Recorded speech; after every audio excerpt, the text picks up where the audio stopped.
בוקר טוב, אהלן, ברוכים ברוכות הבאים. אנחנו בסדר סגורים, מסודרים?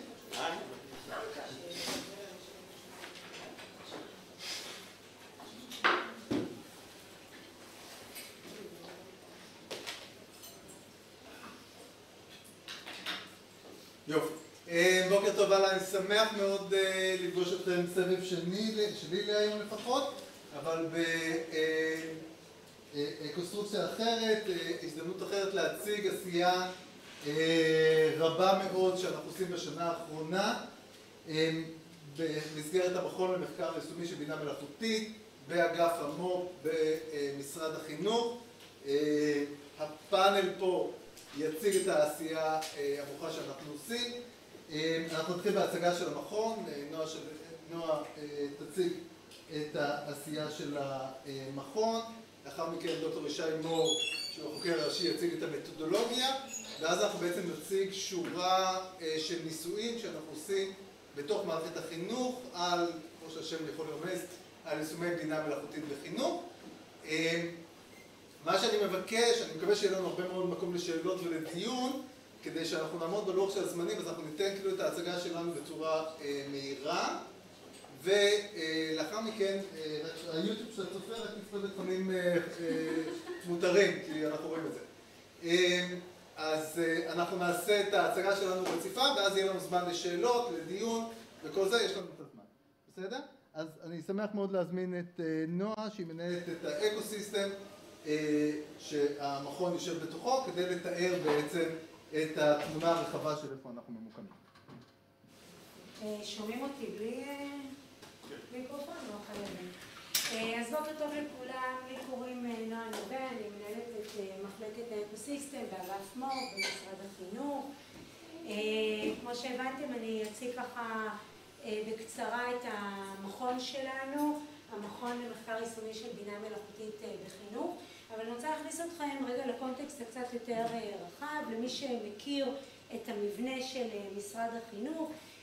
עד היום היה לנו מנהל חינוך טכנולוגי, בימים אלו יש מעבר ממנהל חינוך טכנולוגי למנהל חדשנות וטכנולוגיה בניהולה של מירב זרביב, ובעצם המנהל הזה זה לא עניין פה סמנטי, כן? מנהל חינוך טכנולוגי ועכשיו מנהל חדשנות טכנולוגיה, וזה עניין עקרוני, ולמעשה המנהל החדש, אתם יכולים לראות פה את הייעוד שלו המתגבש, זה בהתהוות, זה לא סופי, אל תתפסו אותי על כל מילה, אבל אתם בהחלט יכולים לראות את הכיוון שאליו המנהל הזה במערכת החינוך מעוניינת כמובן להתקדם.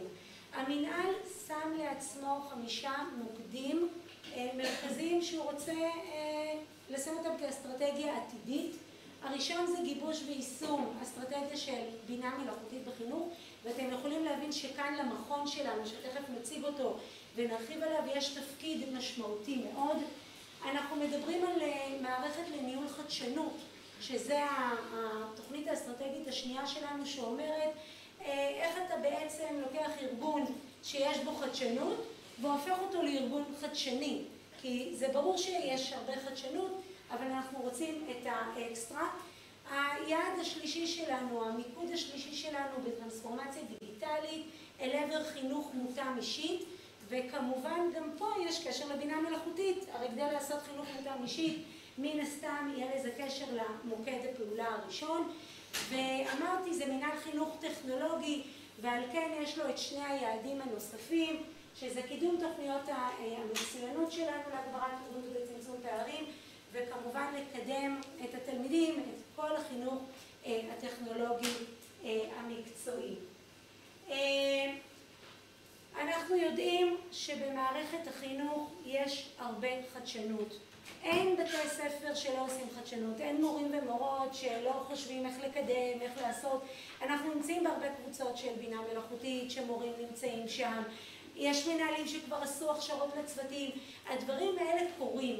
ובכל זאת, כל הזמן אנחנו שואלים את עצמנו, איך אין רק מופעי חדשנות, אלא יש באמת אסטרטגיה. איך אנחנו באמת לא הולכים לאותם מורים ומורות שהם מה שנקרא early adopters, והם באמת מקסימים ומצוינים, והם רוצים להניע, אנחנו רוצים שזה יהיה נחלת הכלל. ואנחנו יודעים שלקחת ולעשות שינויים ברמה מערכתית, ובטח ברמה של טכנולוגיה, זה מאוד מאוד מורכב. וחשבנו מה הפתרון, מה אנחנו יכולים לעשות. ולטובת הדבר הזה החלטנו להקים את המכון שלנו, את המכון למחקר יישומי של בינה מלאכותית בחינוך, שהוא בעצם מהווה מנגנון של משרד החינוך. אם עד היום כל אחד עושה מופעים של חדשנות כמו שאמרתי לו, אנחנו רוצים שיהיה לנו מנגנון של המשרד, שיאפשר לנו לקבל החלטות מהירות, שיאפשר לנו שההחלטות שלנו תהיינה מושכלות, שהן יהיו מבוססות על מחקר, ובסופו של דבר שנוכל לשלב בינה מלאכותית או כל טכנולוגיה, אנחנו לא מדברים על בינה מלאכותית ג'נרטיבית, אבל לא יודעת מה יקרה מחר, ואנחנו נרצה להכניס את זה לתוך מערכת החינוך, לשלב את זה בתוך מערכת החינוך, ולטובת הדבר הזה אמרנו, אנחנו צריכים לחשוב איך עושים את זה בקנה מידה גדול, איך עושים את זה מהיר, איך עושים את זה מבוסס מחקר, ולא באופן שהוא ככה קורה ומתרחש. אז אנחנו נספר מה עושה המכון הזה שלנו ומה המנגנון שלו. מי שמעניין אותו להעמיק, אנחנו היום רק נעשה ככה טעימות, אז בתוך האתר של אגף המו"פ אפשר למצוא את כל הדברים, ולמעוניינים כמובן תוכלו להסתכל שם. המכון שלנו קודם כל מורכב מהון אנושי איכותי, יש לנו צוות חוקרים מאוד מאוד מקצועי, אתם יכולים לראות פה צוות מאוד מגוון, אני יכולה להגיד שעובדים ללא לאות כל הזמן, חושבים כל הזמן איך לחדש, מה לעשות, איך לעבוד עם השטח בצורה המיטבית ביותר. אז קודם כל תודה לכל צוות החוקרים שהם גם מאוד מעט יציגו, אז זו הזדמנות להגיד לכולם תודה. ואני רוצה רגע לספר מה מוקדי הפעילות, המכון, מה אני מתכוונת להגיד. בעצם במכון שלנו יש 4 מוקדים מרכזיים שאנחנו מתעסקים. הראשון זה הסיפור של האקוסיסטם המקצועי, זה ברור לנו שאנחנו לא עובדים עם עצמנו, אנחנו לא נמצאים באיזה מגדל שן, באיזה משרד חינוך ויודעים את כל התשובות. אנחנו מנהלים שיח מקצועי מתמיד עם גורמים שהם מומחים בתחום, גם בארץ, גם בעולם. הדבר השני, אנחנו רוצים להיות בחזית הידע. אנחנו לא רק חוקרים עם שטח, אנחנו רוצים רגע לחבר בין מחקר, בין דברים שמתפתחים, ולכן אנחנו הרבה מתעסקים במאגר הידע הבינלאומי, גם בהיבט של מחקר אקדמי וגם בפיתוחים התעשייתיים. אנחנו גם כל הזמן עוקבים מה קורה, מה מתחדש, איזה כלים נמצאים. המיין ביזנס שלנו, כן, מה שאנחנו עושים בעבודה הסיזיפית שלנו, זה מערך הניסויים. אנחנו תכף נציג ככה בבריף את הניסויים שלנו, כמו שאמרתי, הניסויים הם מהירים, הם ניסויים שאנחנו עושים אותם עם אנשי שטח, עוד מעט תשמעו את המתודולוגיה, והמטרה שלנו היא כמובן בסופו של דבר להשפיע על כלל המערכת. ניסויים זה מאוד יפה, אבל בסוף יש לנו מעל 200,000 מורים, ואנחנו רוצים שכל המורים ידעו להשתמש בבינה מלאכותית, ולכן לקחנו על עצמנו גם את המשימה של פרקטיקות הוראה. זאת אומרת, כשאני עכשיו מדברת, שמענו את ההרצאה בבוקר, כן, המון כלים, המון דברים, אבל אני רוצה מחר בבוקר ללכת ולהשתמש, שכל מורה ידע, לא רק איזה מרצה שהוא מומחה לבינה מלאכותית, לטובת הדבר הזה, יש לנו בפורטל של עובדי הוראה, במרחב הפדגוגי, יש לנו שם מאגר של פרקטיקות. פרקטיקה זה בעצם משהו שמורה יכול לקרוא, יש לו שם את כל ההסברים, איך הוא יכול לעשות, כל הכישורים לכל היישומים, סרטונים, כל דבר שיכול להסביר לו, על מנת שכמה שיותר מורים יוכלו להיכנס. במאגר יש לנו למעלה מ-200 פרקטיקות, שמתוכן כבר 35 פרקטיקות הן פרקטיקות של בינה מלאכותית. אנחנו כל הזמן מחדשים, כל הזמן מפיצים, אנחנו מפיצים כמובן לא רק בפורטל, אנחנו מפיצים בעוד הרבה מקומות, כמובן הרבה פעמים גם אם אנחנו עושים משהו למורה אנגלית למשל, אז כמובן אנחנו מפיצים את זה ספציפית למורה אנגלית וכדומה, וזה מתוך המחשבה שאנחנו רוצים שכל מורה, כל מורה יוכלו מחר בבוקר להתחיל לעשות מה שמתאים להם, בקצב שלהם, את הדברים. אנחנו השנה הובלנו במכון 9 ניסויים עם 119 מוסדות חינוך. כשאני אומרת מוסדות חינוך, אתם תשמעו אחר כך שזה מגוון. יש לנו גם ניסוי ביסודי, גם בעל יסודי, גם חינוך מיוחד, זאת אומרת, חשוב לנו פסקות, חשוב לנו שיהיו איתנו בתוך התהליכים. אנחנו לא מובילים שום דבר לבד.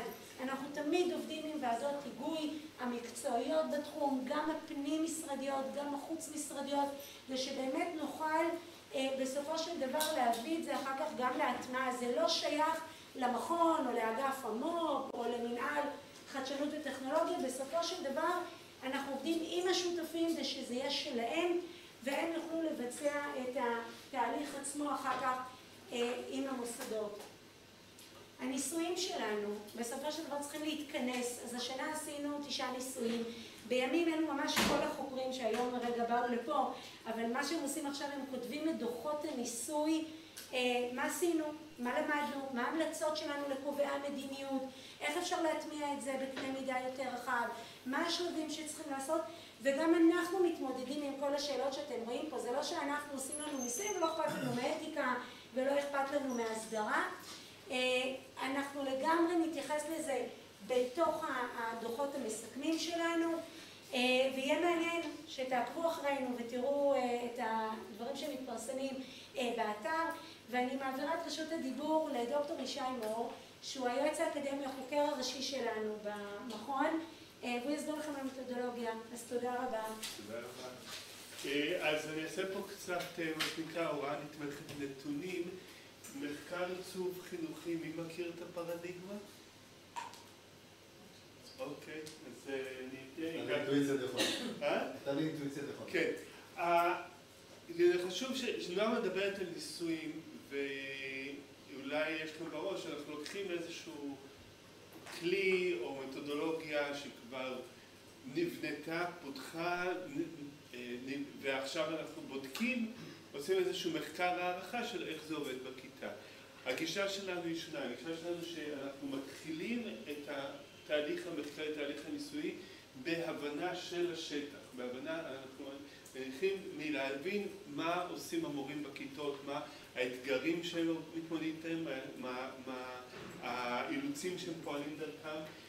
ביחד עם זה אנחנו מסתכלים על הידע המדעי הרלוונטי ועל התפתחויות הטכנולוגיות. זאת אומרת, ברגע שאנחנו מצד אחד מסתכלים על תורת הלמידה, מצד אחד על הפרקטיקה בכיתה ומצד שני על הפוטנציאל של הפיתוחים הניסויים, מתוך זה אנחנו מקבלים איזשהו תוצר. התוצר הזה יכול להיות, למשל באנגלית, אוקיי, זיהינו איזושהי אפליקציה שעונה על צורך אולי, אבל בשביל שהיא באמת תענה על צורך, היא צריכה להיות עם מעטפת פדגוגית, או יכול להיות בתחומים אחרים, שזה, התוצר הוא בעצם דרך השימוש ב-ChatGPT כדי לעשות דברים מסוימים. את אותו תוצר אנחנו מכניסים לתוך הסביבה האמיתית, זאת אומרת, הניסוי נעשה בכיתות בבתי ספר בתנאי אמת, אין לנו מעבדה, כן?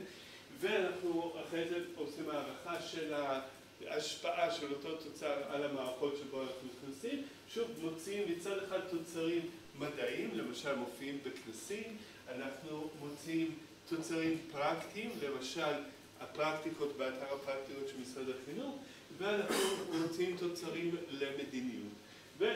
חוזר חלילה, זאת אומרת הרעיון במחקר עיצובי שהוא א', הוא התערבותי, הוא תמיד מקונן בשטח והוא איטרטיבי, מכיוון שאנחנו מניחים שאנחנו מתעסקים במערכות מאוד מורכבות שאי אפשר לבדוק אותן בצורה אנליטית, חייבים לנסות ולתקן ולנסות לתקן. זה בקצרה על המתודולוגיה של מחקר עיצוב חינוכי, מי שרוצה עוד תבוא אליי, יש ספרות ענפה בנושא. עקרונות הפעולה שלנו ששמנו לעצמנו כשהקמנו את המכון היא להתחיל קודם כל מאיזשהו זיהוי של צורך אקוטי. זאת אומרת, אנחנו לא מתחילים מוואי מגניב, בואו נראה מה זה עושה, אלא יש פה צורך. למשל, במתמטיקה המשרד השקיע הרבה בפיתוח של קורסים מקוונים, ואנחנו מרגישים שהם לא ממצים את הפוטנציאל. ומצד שני, הוראת מתמטיקה, אנחנו יודעים שזה תחום שהוא מאתגר את המערכת, מאתגר את התלמידים. אז זה הצורך האקוטי, אנחנו חברים לזה שותף. רק שאנחנו גוף מורף, אנחנו לא יכולים באמת להגיע להשפעה רחבה במערכת, אנחנו צריכים שותף שהוא מפמ"ר או ראש אגף גיל או מישהו שהוא באמת בצדדים הביצועיים של המשרד. בלי שותף אנחנו לא זזים. קיבלנו את שניהם, אנחנו מקימים ועדת היגוי. ועדת ההיגוי היא באמת מורכבת מאותם אנשים שאחרי זה אנחנו נעביר להם את השרביט. זאת אומרת, נציגים של אותם גופים במשרד שהם יהיו אלה שאחרי זה יישמו את תוצרי הניסוי ואוספים שותפי מחקר. אין אצלנו נסיינים. כל המורים שמשתתפים, ויש פה כמה שיכולים להעיד, אנחנו קוראים להם שותפי מחקר, כי אנחנו לא באים ואומרים, הנה אנחנו החכמים, אנחנו יודעים, עכשיו אתם תעשו, אלא אנחנו מנהלים איתם דיאלוג מתמשך. אנחנו בעצם, הם אלה שמבצעים את הפעולות בשטח, הם אלה שאוספים את הנתונים, מנתחים את הנתונים בכיתה שלהם ומדברים ומזינים אותנו חזרה. והרבה פעמים הניסויים בעצם שינו כיוון, כי אנחנו באנו עם איזה רעיון, והמורים אמרו, זה רעיון נורא יפה, אבל הוא לא רלוונטי לנו. עכשיו אנחנו במשך חצי שנה הספקנו ברוב הניסויים לעשות 2-3 איטרציות של אוקיי, הנה רעיון, ננסה אותו, נלמד ממנו, נתקן, ננסה שוב. וכאמור, בסופו של דבר אנחנו מוצאים מצד אחד כלים למורים בשטח, הפרקטיקות של השימוש בכלים האלה, תאומות תיאורטיות ותאומות למדיניות. זה השלב שאנחנו נמצאים עכשיו, של להוציא את התוצרים האלה. אלה הניסויים, ככה בחטף, אתם ראיתם בהתחלה היה את האתר של המכון, אז אתם יכולים לקרוא לכל ניסוי, יש שם דף שמפרט את מטרת הניסוי, שאלות המחקר, השותפים וכן הלאה, אבל נעבור באלה שמסומנים ככה קצת יותר עם עיגול אדום, הם אלה שאנחנו נציג אותם היום, נכון? אז אולי פשוט נעבור ישר הלאה להצגה של הניסויים עצמם, מי ראשון? יופי, מעולה, תודה רבה לנועה, תודה לישי. אנחנו הולכים לרוץ עכשיו על 7 מתוך 9 ניסויים שהרצנו השנה. זה הולך להיות טק טק טק טק טק, ככה אנחנו עובדים בכל השנה הזאת, וגם ככה שנה באטרף. אז זה, צוחקים כי כל הזמן עובדים פה, זה הדבר. אז אני אציג את מתמטיקה, ואחר כך פשוט החוקרים יעלו אחד אחרי השני. אם נורא מישהו מחזיק כאילו איזו שאלת חייב עכשיו לשאול, אז זה הזמן. אני עונה לך אפרת לטלפון תוך כדי, כן? סליחה. נועה? אז אם מישהו רוצה להחזיק משהו, אם לא, אז תכתבו וכמובן ניתן את הזמן. נדלג את פרסונליזציה. הניסוי שאני מריץ ביחד עם יפעת פילו, בעצם עוסק בשאלה איך אנחנו יכולים לקחת את היישומים של בינה מלאכותית ולהשתמש בהם כדי בעצם לשפר את הוראת המתמטיקה.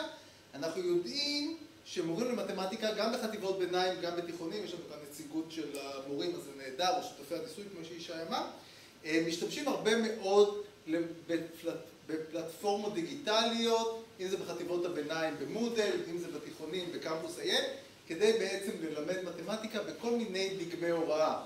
כל אחד מהם שאתם חושבים עליהם, כיתה הפוכה, בתוך הכיתה, מחוץ לכיתה, שיעורי בית, תרגולים, כל מודל שאתם יכולים לחשוב. אבל עם זאת, שאנחנו מסתכלים על השימוש ועל הניצול של הקורסים האלה, הניצול הוא לא מספק.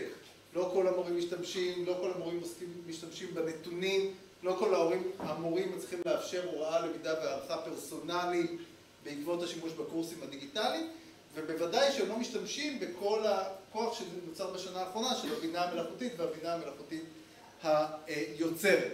ולכן בעצם השאלה שאנחנו רצינו לשאול היא בעצם איך אנחנו יכולים לקחת יישומים של בינה מלאכותית, לשלב אותם עם ההוראה בקורסים הדיגיטליים, כדי באמת לייצר הוראה שהיא נתמכת אישית ונתמכת נתונים.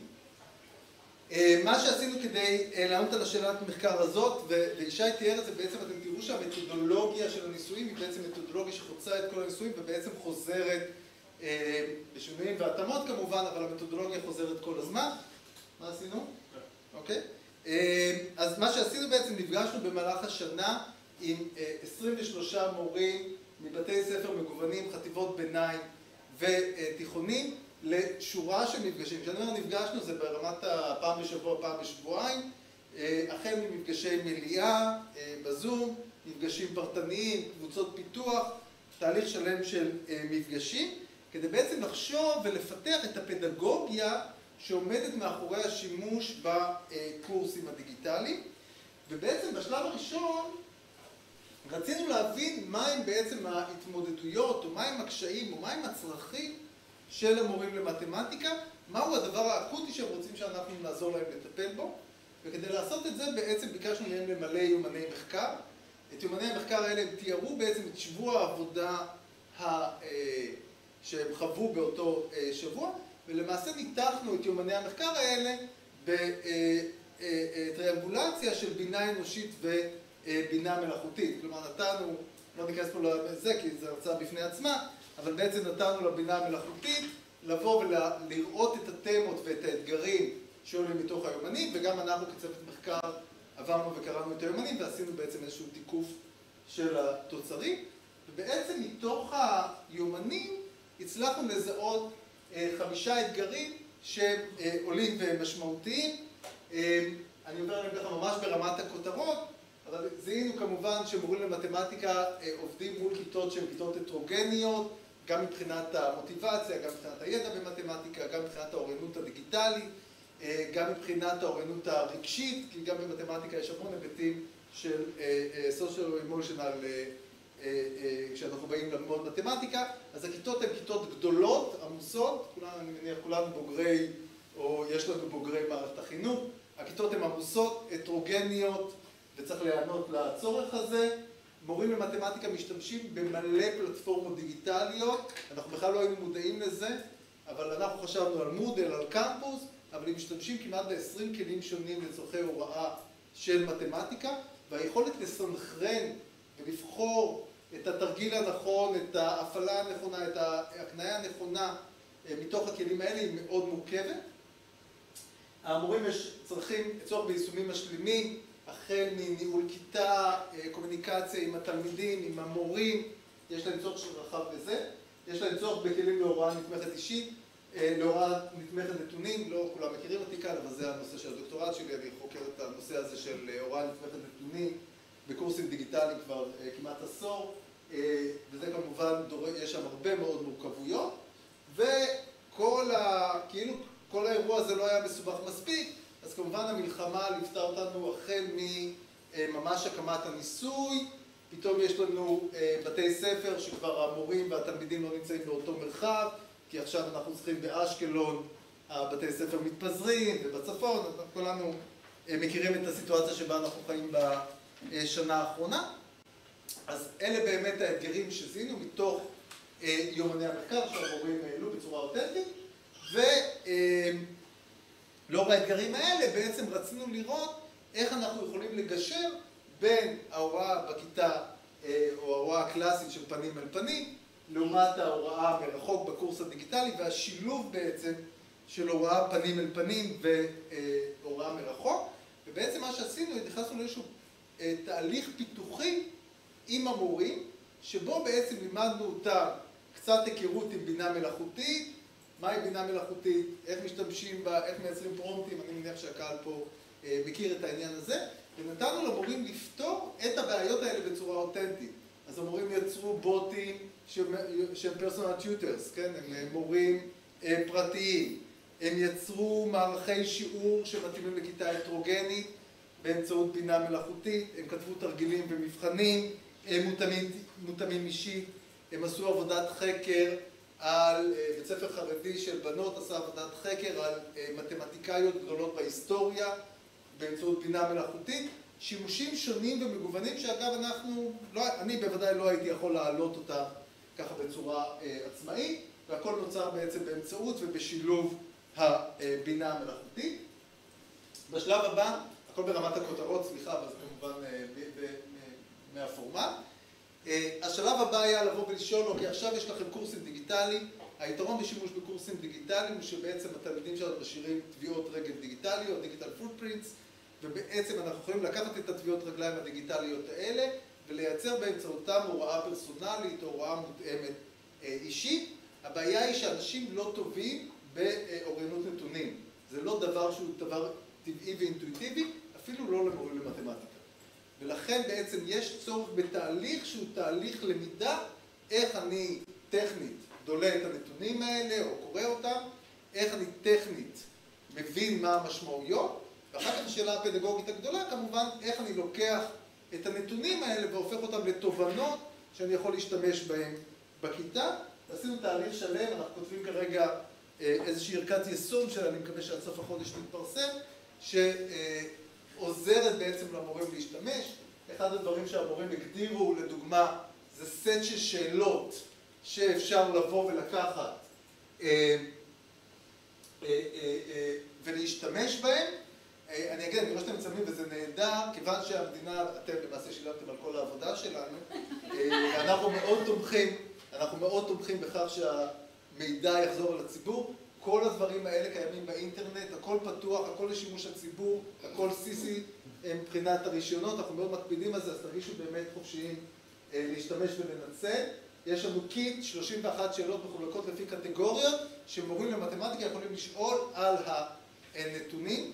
מה שאנחנו עושים עכשיו, לא הסתכלתי על השאלה, אבל בטח חרגתי כבר מהזמן, מה שאנחנו בעצם עושים עכשיו זה בעצם לקחת את כל הטוב הזה שהמורים יצרו, ובעצם לעזור להפיץ לציבור. אז יש לנו קהילות מורים שמתכנסות, יש לנו כאן את תורנית, את דוקטור ממון שהיא מובילה את אחת הקהילות האלה, שבעצם לוקחת ומפיצה את אותה מתודולוגיה ואת אותה צורת חשיבה למורים. אנחנו מפתחים קיטים של הרחבה, ואנחנו כמובן נשמח לדון ולחשוב על השלבים הבאים. אז זה הניסוי שלי, אני אנשום רגע ואני אזמין את יפעת להציג את הניסוי השני שאנחנו עושים, שעוסק בכשירות של בינה מלאכותית. עם כל האחרים אני אקפיד על זה. כן, תודה. אז יחד עם אייל, הגענו לניסוי שהוא ניסוי רוחב שחולש על פני כל הסוגיה של מהי בינה מלאכותית ואיך מפענחים אותה ואיך מגדירים אותה ומה שייך לה ומה לא שייך לה. ויצאנו לדרך כדי לשאול מהי כשירות בינה מלאכותית או איך מפתחים מודל תיאורטי ופרקטי, ובכל זאת במשרד חינוך, של כשירות בינה מלאכותית. צד שני, ויצאנו לדרך עם השאלות האלה. כשירות היא ידע, מיומנויות, ערכים וגישות, זאת לא הגדרה שלנו, זאת הגדרה שה-OECD מתעסק בה, והרבה מאוד ארגונים שמנסים להבנות מודלים כאלו, ויש כל מיני כשירויות. אנחנו שאלנו על כשירות בינה מלאכותית, אבל לא רק מהי, ממה היא בנויה, אלא גם איך אפשר להשיג אותה.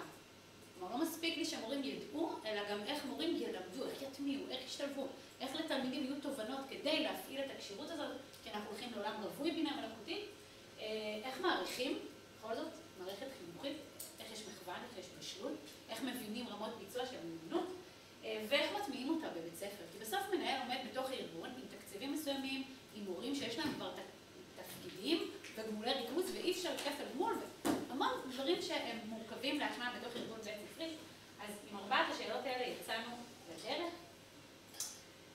ופענחנו באמצעות יומני מחקר של מורים, בדומה למתודולוגיה שגם הציג ישי וגם אייל, אני אשתדל להגיד שכבר אתם הבנתם את הרעיון הכללי, אבל יש באמת משמעות לעבודה עם יומני מחקר של מורים. זה בהחלט מה שבנה את המודל של הניסוי הזה. יש המון מודלים של בינה מלאכותית, בסדר? הסתכלנו וראינו הרבה מאוד, והרשת הוצפה. וכל פעם, אוקיי, אז יש את המסגרת של אונסקו, שאונסקו הוא ארגון גדול, ויש להם גם משאבים גדולים של כוח אדם גדול, שיושב על זה כמה שנים, אבל המסגרת הזאת הייתה לנו קצת מצומצמת, כי הייתה בכותרות, וכאן יש מסגרת נוספת מ-2020, שדיברה גם היא על איך מחלקים את זה בקטגוריות, אבל היום משהו שהיה חסר לנו כמובן, וזה התיקוף של המורים את המודל, ואנחנו הסתכלנו על כל המסגרות האלה, והבנו שאנחנו רוצים באמת להעמיק ולייצר מסגרת שהיא מבוססת ומתוקפת על ידי המורים בארץ.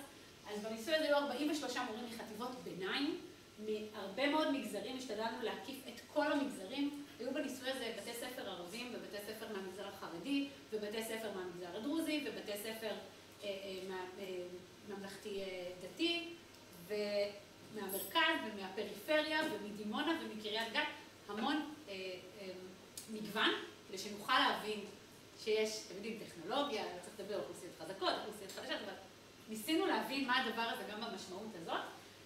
וההתנסויות של המורים בכיתות הם מה שבעצם לימדו אותנו על איך זה מתקבל, אז איך זה נתפס.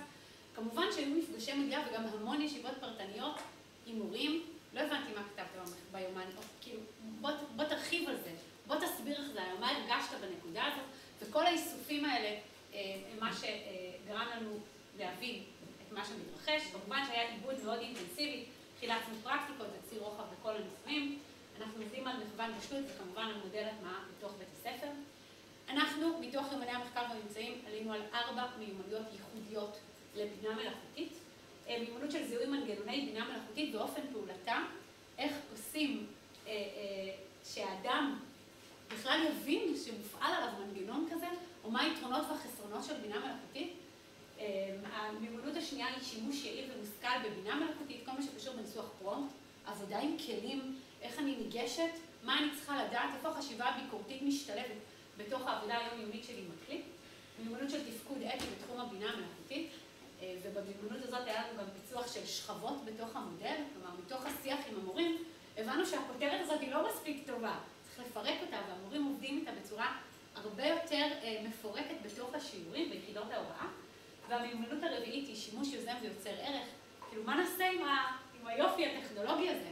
לאיזה שימושים להשתמש בו ואיך אנחנו מלמדים תלמידים לקחת ולפתור בעיות לטובת החברה באמצעות הטכנולוגיה המופלאה הזאת. אז המכוון הזה, אז המיומנויות האלה מפורקות גם בתחומים, כמובן גם רפלקציה ומטה-קוגניציה, איזה תהליכי חשיבה פועלים, איזה דפוסי חשיבה פועלים עליי ורגשות ותחושות כשאני ניגשת לעבוד עם הטכנולוגיה הזאת. ואני אתן לכם דוגמה מתוך המיומנות האתית שלנו ואיך בעצם פירקנו כל מיומנות להפוך להיות גם בסוף מכוון בשלות ופרקטיקה. אז קודם כל הגדרנו את המיומנות מתוך העבודה עם המורים. מה היא כוללת? המיומנות אתית, יש לה הגדרה מאוד ברורה, אתם תראו את זה גם אחר כך במכוון. היא מתעסקת בשיקולים אתיים, היא מתמודדת עם מה אנחנו כן רוצים ומה אנחנו מפחדים. וגם המקום של הנדסת תודעה והשפעות ארוכות טווח זה דברים שעולים לפעמים בשוליים, אבל גם הם מכללות בתוך ההגדרה. יש לה 4 תחומים, ו4 התחומים האלה הפכו להיות מכוון בשלות. מכוון הבשלות שלנו בעצם הוא הדרך שבה המורים מתמודדים עם התחום, ויש לו 4 רמות, מרמת רכישה ועד לרמת יצירה, בכל תחום. אז אם המיומנות האתית בנויה מערכים ועקרונות, עם דילמות, הטיות ושימוש אחראי, יש לנו בעצם יכולת למפות, לתכנן תהליך פדגוגי עם המכוון הזה, ולהבין איפה הכיתה שלי נמצאת, וגם אני, כי בעצם גם המורים הם תלמידים בתחום של הבינה המלאכותית, אז כולנו מורים וכולנו תלמידים בהיבט הזה.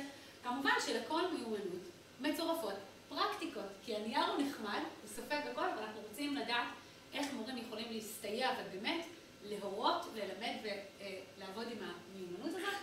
אז אלה הן פרקטיקות שחלקן נכתבו גם בתוך המאגר, וחלקן על ידי הניסוי הזה, וחלקן על ידי ניסויים אחרים, אבל הכל כמובן מתוקף על ידי מורים. ויש לנו מודל הטמעה, שאנחנו בקרוב גם אותו מעלים לאתר. יש כאן את כל המסקנות של מנהלים שהובילו תהליך כזה בתוך הארגון, ומדובר על תפקידים חדשים ועל התאמה לקהילה, כל בית ספר עובד בקהילה אחרת בשיתוף של הורים, והרבה מאוד עבודה של מו"פ בית ספרי, עבודה באקוסיסטם של בית הספר. זה ניסוי כשירויות, אני מעבירה את השרביט לקולגה הבא. תודה.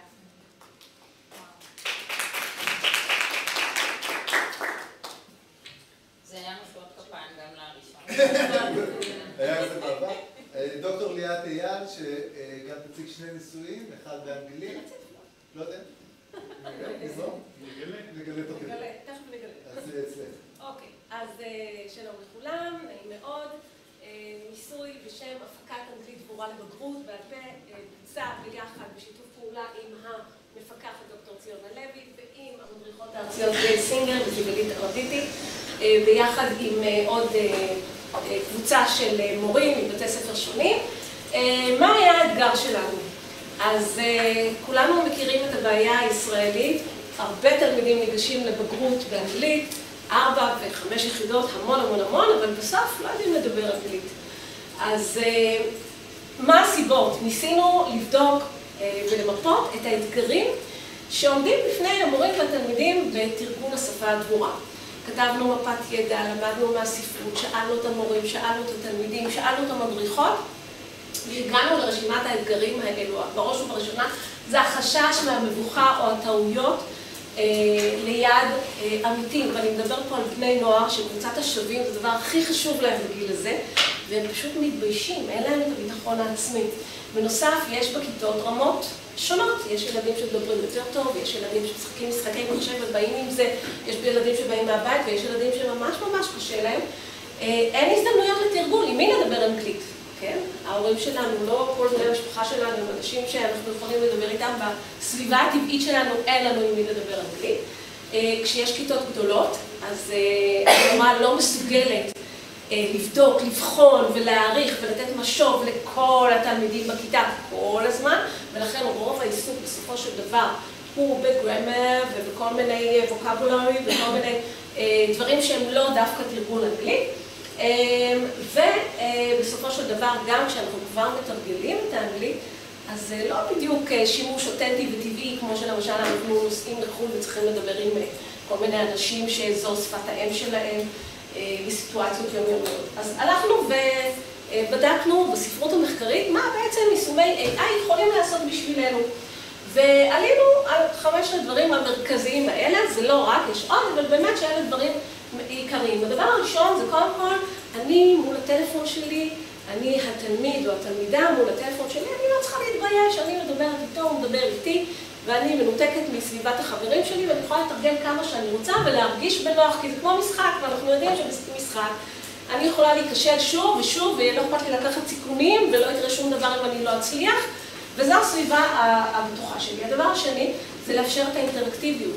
אני מדברת, מישהו עונה לי, אני מדברת, מישהו עונה לי, ועונה לי לעניין. ופרסונליזציה של התוכן והרמה, כמו שדיברתי על בעיית ההטרוגניות קודם, מבחינת תכנים, מה מעניין אותי, מה רמת הלימוד שלי, איפה אני נמצאת. המשוב האוטומטי המהיר והמפורט, שזה פשוט בלתי אפשרי היה לעשות קודם. ואנליטיקות למידה למורה, שהיא יכולה בעצם לראות איפה כל התלמידים נמצאים, באיזה שלב, כל אחד לבד, וגם ברמה הכיתתית, ואיזה עזרה הוא זקוק לה. ויש לכם כאן תמונת מסך, כדוגמה, שזה ממש לא הכל, למה שאפשר לקבל מבחינת משוב.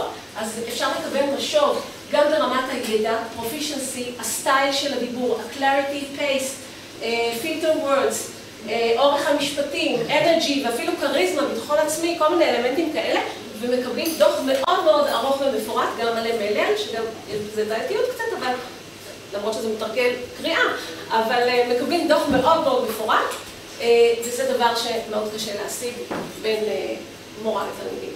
אז המטרה הייתה לבדוק פלטפורמות מבוססות AI כדי לקדם אנגלית, לקדם אנגלית מורה של תלמידים ברמת 4 ו-5 יחידות. שאלות המחקר שלנו היו בעצם איך אפשר להשתמש בפלטפורמות האלה כדי להגביר את התרגול הממוקד והמשמעות המשית, ומה הפרקטיקות, ה-best practice, שאנחנו יכולים להפיק מהשילוב של הפלטפורמות האלה בתוך הכיתה, ומה צריכים להיות מאפיינים ועקרונות עיצוב של מערכות כאלה, של פלטפורמות כאלה, שבעצם נותנות את המענה להכנה לקוב. קוב, אפשר להיכנס לרשת לראות, אבל בעצם זה מילת קוד של המורים לאנגלית, שמתייחסת לבחינת בגרות מתוקשבת בעל פה, כל המורים לאנגלית וכל המורים. אז מה היו השלבים של תהליך המחקר? אז מיפינו את הצרכים של המורים והתלמידים המגישים לבגרות, זה כבר סיפרתי לכם. לקחנו פלטפורמות מבוססי AI קיימות, לקחנו גם חינמיות וגם פלטפורמות קיימות, התמקדנו בפלטפורמות ישראליות, של מיזמים ישראלים, כדי שנוכל לתקשר איתם בצורה רציפה יותר, ויוכלו לתת לנו מענה מותאם יותר.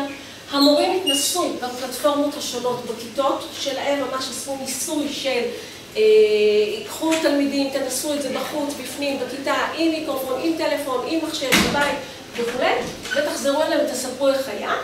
אפיינו פלטפורמה מיטבית שענתה לנו לצרכים שלנו, ומאותם יזמים, שכאמור ישראלים, ביקשנו מהם גם לפתח עבורנו מודולות מותאמות לבני נוער בתיכון, שזה לא היה קיים בפלטפורמה הזו ובארץ בכלל, וגם שהמורים יוכלו לפתח מודולות מותאמות בתוך הפלטפורמה, ובסופו של דבר הגדרנו את ה-best practice. אז זהו, המסקנות שלנו. אז קודם כל המסקנה והממצא המרכזי שאני שיפרתי מאוד את האנגלית שלי הדבורה, ברוב הנושא, והבנו שאפשר לתרגל באופן מאוד ממוקד ולפי הצורך את האנגלית. מה שמאוד חשוב זה אפיון מדויק של צורכי הלומדים והמורים והתאמה של הפלטפורמה לצרכים, כי לא כל פלטפורמה, אתם מכירים בוודאי שמות של כל מיני יישומים, מתאימה לצורך של תלמידים שניגשים לבגרות באנגלית. צריך עוד פיתוחים, עוד לא תחושה שסיימנו והנה זה נגמר, יש עוד עבודה לעשות. והמורים, למרות שבאנגלית המורים מאוד digital oriented teachers, מאוד מאוד, הם ממש בטופ של הקטע הזה, הם בכל זאת חייבים את ההכרה של הפלטפורמות, להתנסות בהם, לדעת איך לעבוד איתם, ויותר חשוב, לדעת איך לשלב אותם בתוך הכיתות שלהם. זהו. עכשיו אני מגלה. אז עכשיו ממשיכה? שאני ממשיכה איתכם לסיבוב הבא. אז דוקטור ליאת אייל. מידע ונתונים. אוקיי, אז ניסוי נוסף שהובלנו, דקלה בר, רגע, רק שכחתי, אמרתי רייצ'ל באנגלית, אז הנה אני אומרת, חוזרת שנייה אחורה, רייצ'ל, לאר שוב, אומרת, ודקלה בר, מפקחת חונית לכימיה, על מגמת מידע ונתונים, מדריכה ארצית, לזלי סלומון. אז לא כולם יודעים מה זה מגמת מידע ונתונים אולי, אז אני רוצה רק הבלחה קטנה ככה של מידע. מה לומדים במגמה? יש לכם לינק, אתם יכולים להיכנס כאילו ב-QR, אתם יכולים להיכנס לאתר ואם בא לכם להרחיב, או לדעת מה נעשה שם. בגדול, Data Analysis, חקר בשדה נתונים, קריאת מידע, פרזנטציה של מידע, סטטיסטיקה תיאורית, כל אלה תכנים שנלמדים במגמה הזאת. לומדים במגמה הזאת 80 משתתפים בלימודים לבגרות, 88 בתי ספר, 3,512 לומדות ולומדים. מה היה האתגר? איך ניקח בגרות שנעשית היום בסביבה סגורה, ללא אינטרנט פתוח וללא יישומי AI בכלל, ונתאים אותה לעידן שבו אנחנו רוצים שהתלמידים יעשו בחינת הבגרות עם אינטרנט פתוח ועם AI. האם יש הבדל בין שני הדברים? אז איך אנחנו נתאים? אני רוצה לתת לכם, נתחיל מדוגמה לשאלה. מה העניינים עם הדבר הזה? נתחיל עם דוגמה לשאלה, שימו לב. בבחינת הבגרות שהייתה קודם, בלי אינטרנט ובלי AI, התלמידים קיבלו שאלה, קיבלו קובץ אקסל, כן? שיש בו רשימה של תאריכים, מוצרים, באיזה אזור הם נמכרו, מי הנציג מחירות, תעודת זהות, מספר יחידות שנמכרו, סך הכל המחירות ועלות המחיר בסך הכל. עכשיו, מה התלמידים צריכים לעשות? בלי אינטרנט, הם צריכים לטייב את הנתונים, לטייב איזשהו תהליך כזה שאתה בודק שכל מספרים נכונים, שיש 9 ספרות בתעודת זהות, שלא חסר שום נתון, לראות שהטבלה שלמה וכתובה כמו שצריך. להציג את הסיכום מחירות בכל אזור גיאוגרפי, כמה יחידות, מה המוצר שנמכר הכי מעט, מה המוצר שנמכר הכי הרבה. היום לקחנו את השאלות האלה, זו רק דוגמה אחת לשאלה, יש עוד מלא שאלות מהסוגים האלה, הזנו אותה ל-GPT בתחילת התהליך, עוד היה GPT 3 נדמה לי, הוא ענה על השאלה בשנייה. זאת אומרת, אופס, יש לנו כאן בעיה, מבחינה לא רלוונטית יותר. אנחנו צריכים לחשוב מסלול מחדש עכשיו, איך תיראה הבחינה. דוגמה לשאלה שפותחה בעקבות כל תהליך המחשבה הזה, אני בכוונה מראה לכם את ההנגדה בין שני הדברים. חברה טובה שלך חלמה כל חייה להיות בעלת לונה פארק. סוף סוף היא מצאה משקיעים שיהיו מוכנים להשקיע כסף בבניית הפארק, ובקרוב היא תתחיל לבנות אותו. כחלק מהתוכנית העסקית שלה, עליה לכלול עלויות ביטוח. כבעלת הנכס היא רוצה לשמור על מחיר הביטוח נמוך ככל האפשר. היא פונה אלייך כדי לשאול איך לדעת איך היא יכולה למזער את מחיר הביטוח לפארק החדש שהיא מתכננת. מה צריך לעשות כדי לפתור את השאלה הזאת בהינתן אינטרנט ויישומי AI? האם צריך לעשות משהו? האם לקבל תשובה על הכל? אז כשהלכנו וחשבנו ובדקנו וניסינו לפתור את השאלה, כשפתרון לשאלה הוא לא רק נוצר כאילו שאלה מכלום, אלא אחרי שחשבנו, כן?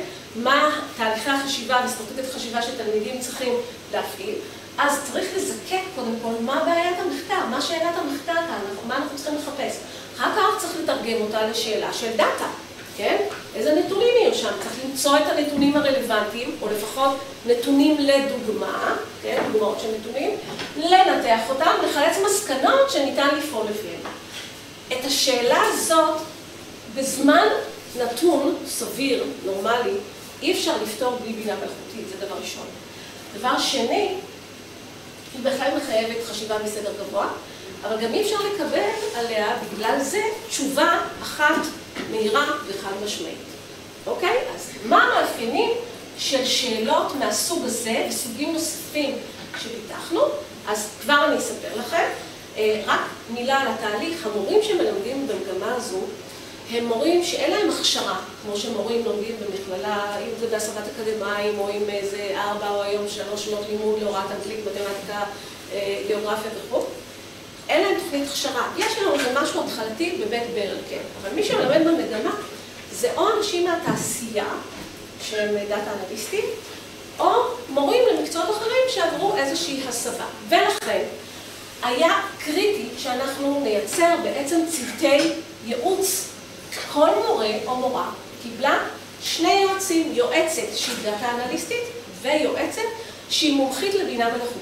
ונוצר משולש בעצם של 3 אנשים שעסקו בניסוח שאלות מותאמות, בניית מכווני הערכה לכל אחת מהשאלות, יש לנו סל של כ-30 שאלות, להגדיר את כישורי האוריינות הנדרשים מהתלמידים בעידן הזה ולצורך מבחן עם אינטרנט פתוח ו-AI. זה קצת נוגע גם בנושא של כשירויות שדיברתם עליו שיפעת הציגה קודם, אבל כאן אנחנו מתמקדים בכשירויות שהן ספציפיות למגמת מידע ונתונים, וחילוץ עקרונות עיצוב לשאלות, והנה עקרונות העיצוב בפניכם, כמה מהם. מה? בקצרה. כן, בקצרה.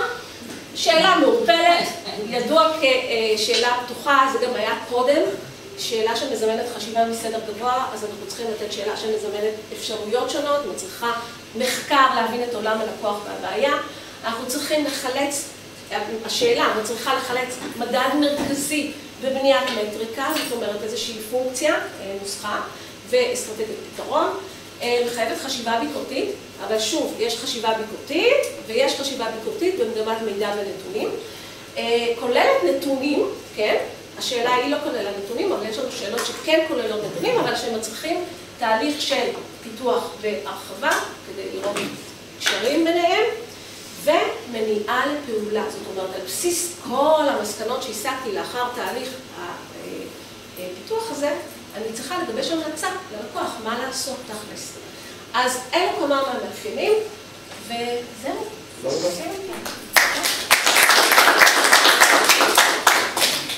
אז עכשיו רחל יעקובסון, רייצ'ל תציג חיסכון זמן מורים, ואחר כך ניסוי נוסף.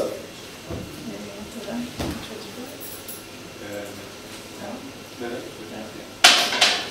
שלום, שמי רחל יעקובסון. אנחנו התחלנו עם שם של ניסוי חיסכון זמן מורים. כפי שאנחנו נגלה עוד מעט, השם הזה כבר לא היה רלוונטי מלכתחילה. מדובר בניסוי היחיד שביצענו השנה, שעסקנו במורים ומורות ביסודי ולא בעל יסודי, ורק המורים והמורות השתמשו במחולל AI, כי אסור לילדים מתחת לכל מיני גילאים, תלוי איזה מחולל, ולכן המשימה הייתה שהם יעבדו בזה ולא ילדים. אז אנחנו גילינו די מהר, לפני אפילו שיצאנו לדרך עם הניסוי, שבניגוד למה שהמחקרים דאז אמרו לנו, שמורים רוצים להיפטר מעבודה ביורוקרטית, משעממת, מייגעת וכן הלאה, שמה שמורים ומורות, לפחות פה בישראל, ביסודי, שאנחנו שאלנו אותם, מה הייתם רוצים לעשות עם AI? אני אוסיף בסוגריים, חלק אמרו את זה על סמך קצת חוסר ניסיון עם ה-AI, אבל הם דמיינו לעצמם, אפרופו דמיון ששמענו בוקר, מצב שהם מגבירים את האיכות של המענה החינוכי שהם נותנים. הם רצו לעשות את הפדגוגיה, את התפקיד שלהם טוב יותר. ואנחנו רצינו להבין מה ההבדל פה גם של יעילות במובן של לעשות משהו בפחות זמן וכן הלאה, לבין לעשות משהו יותר איכותי, יותר טוב. אז אנחנו שאלנו את כל האנשים שפנו, לפני אפילו שבחרנו באנשים שהשתתפו, במורים ומורות שהשתתפו בניסוי, וראינו, נגזרו פה 5 קטגוריות. הראשונה והשנייה באמת הם קיבלו דירוג הכי גבוה, מה שקשור לתכנון דיפרנציאלי של הפדגוגיה והתאמת חומרי למידה, תוכניות לימודים וכן הלאה. אנחנו בדיעבד רואים שזה מתאים למה שנקרא למידה מותאמת אישית, אבל נגיע לזה. והם גם רצו להבין תוך כדי עבודה, לא לתת איזה מבחן בסוף השנה או במחצית הראשונה שאי אפשר כבר לעזור לתלמידים שהם כבר עבדו כל חצי שנה או שנה, אנחנו רוצים עכשיו להבין מה הם עושים ומה הם יכולים. והתקשורת עם הורים, השתתפו בניסוי הזה 3 בתי ספר לחינוך המיוחד מתוך 15, שזה הרבה יחסית. וכל מיני חינוך מיוחד, מבעיות התנהגות ועד ליקוי למידה, ושם הצרכים של התלמידים ושל המורים, זה מאוד מתבקש הלמידה מותאמת אישית. אז הם מכירים היטב את העניין הזה, את הסוגיה ואת האתגרים, וגם ניצול אפקטיבי של בזמן אמת שהמורה מלמדת, זה היה פחות פופולרי דווקא, ושני אלו קיבלו הכי הרבה משקל. יחד עם המורים והמורות, מה עשינו בעצם? מה שרואים פה זה סוג של תוצר, ומאחורי הקלעים יש הרבה עבודה, אז אני אנסה להסביר מה עשינו. בעצם אנחנו לא הגדרנו יותר מדי כיצד לעבוד, נתנו לצוותים לגלות את זה. ביקשנו שכל צוות, הם יבנו צוות פיתוח, סוג של מופ קטן, שהם יכולים לבדוק דברים בינם לבין עצמם קודם כל. הם היו צריכים להכיר מה זה מחולל והשימוש בו, רובם לא הכירו יותר מדי, היו פה ושם כמה שכן, אבל הרוב פחות, והם היו צריכים לבחור מבין האתגרים שציינתי קודם, ולראות מה הם יכולים, איך הם יכולים דרך הבינה לשדרג את העבודה שלהם. ואחד הדברים שהם גילו בעצם, שגילינו יחד, קודם כל התהליך הזה מצד אחד הוא נראה די גנרי, במובן שכל מהלך פיתוחי נראה פחות או יותר ככה. אבל מה הבשורה פה? מעבר לבינה, לפני הבינה, צריכים להבין מה אני בתור אשת פדגוגיה רוצה פדגוגית. מה המודל שלי, מה אני צריכה להפעיל, וכמובן לזהות את האתגר. אז בנינו את המהלך הזה, אחרי שראינו פחות או יותר את כל בתי הספר, הצוותים הפיתוחיים האלו ואיך הם עבדו. ואנחנו הגענו לתובנות, קודם כל, שה-AI הוא כן, המחולל הוא כן כלי שמסייע למורים ומורות, אבל הם צריכים להבין כיצד קודם כל להפעיל אותו ולהתאמן בינם לבין עצמם ולצבור התנסות, אחרת אין לזה כל כך ערך. ויש באמת פוטנציאל לשפר, אבל שוב, הצוות צריך לזהות מה הצורך שלהם ומה המודל הפדגוגי כדי שזה יצליח. והדבר השלישי שמאוד חשוב לציין, וזה משהו שאנחנו יודעים עוד לפני ה-AI, מורים לאו דווקא יודעים לבנות כלים דיגיטליים. ועכשיו יש יותר ויותר הזדמנויות לעשות את זה, אבל הם צריכים הרבה תמיכה בדבר הזה. סימן. זה סימן. זה סימן. טוב.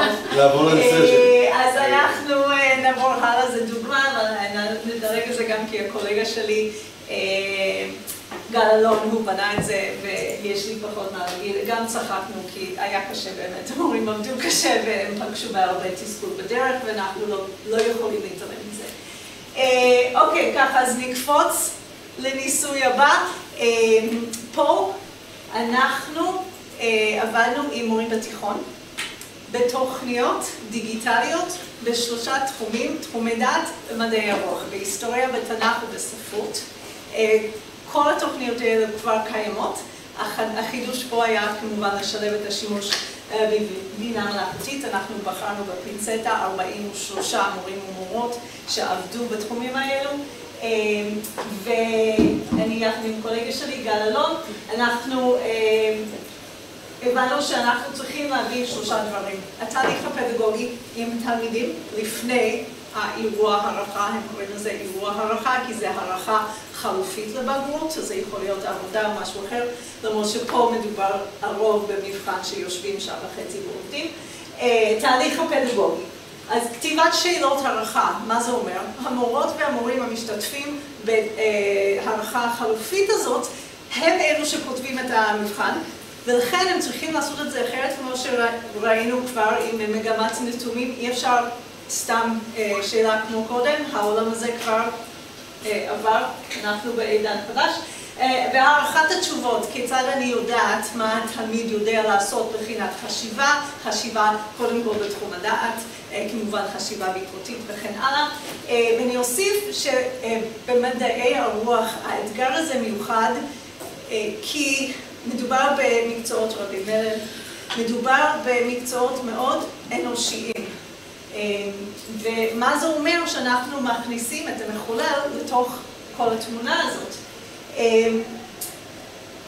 התובנות שלנו ממה שהם עשו, והם עבדו מסודר, קודם כל להתנסות בינם לבין עצמם, להכניס את זה לכיתה, להתחיל לנסח שאלה להערכה.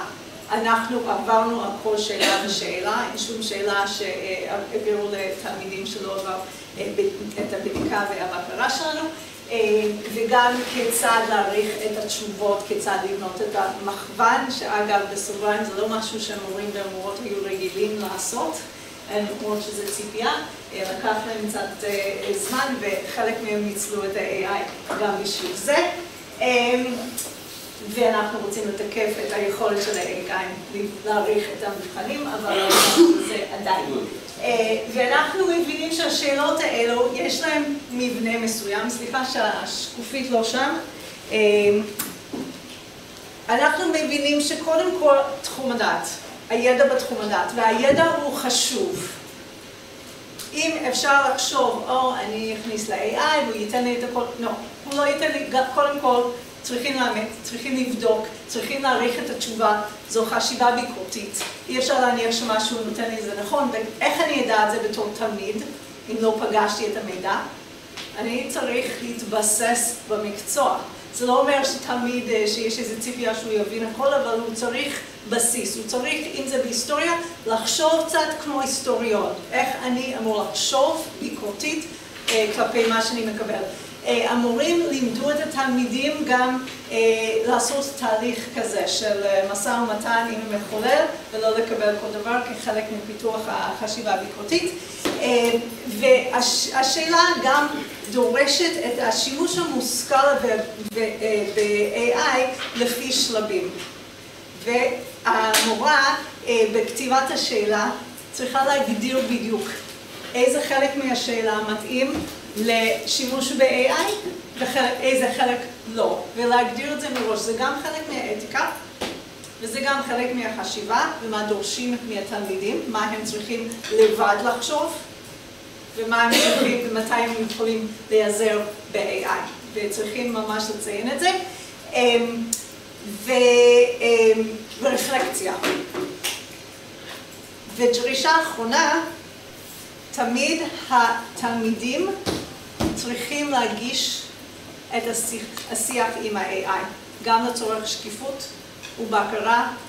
זה כמו בחשבון, כדי לראות את מהלך החשיבה של התלמיד, וגם אפשר לדבר על זה אחר כך. טוב.